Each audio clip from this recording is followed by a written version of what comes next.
BJP के रामराज में ब्राह्मणों ने दलितों को दौड़ा दौड़ा कर पीटा।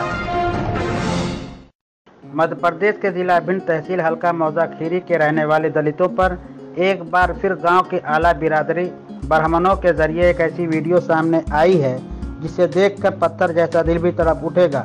लेकिन शिवराज सिंह के रामराज में खेरी गांव में दरिंदा सिपत लोगों ने जिस बेदर्दी से लाठी डंडे से जाट बिरादरी से ताल्लुक़ रखने वाले कल्याण और महादेव को बुरी तरह से लाठी डंडों से दौड़ा दौड़ा कर सरेआम पीटा, उसी में से राजू मिश्रा मारते वक्त चमार चमार कहकर मार रहा था, जो वीडियो में साफ नज़र आ रहा है।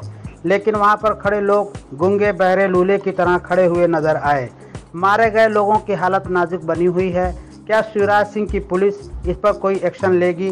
क्या रामराज का राग अलापने वाली शिवराज सिंह सरकार ऊंची जात वालों की तरफ से जाट दलितों और छोटी बिरादरियों पर हो रहे जुल्म पर लगाम लगा सकेगी?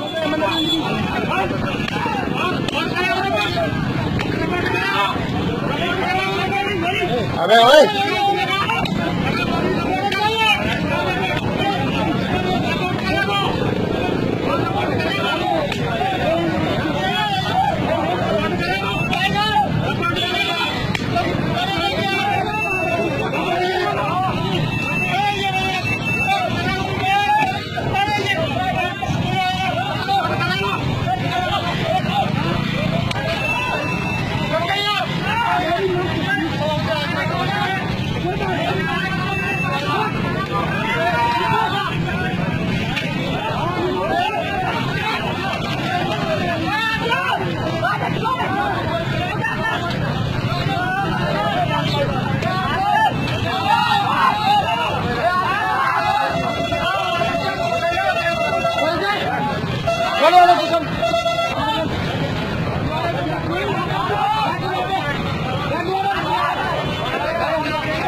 UNA न्यूज़ के लिए इस्माइल इमरान जौनपुरी की रिपोर्ट।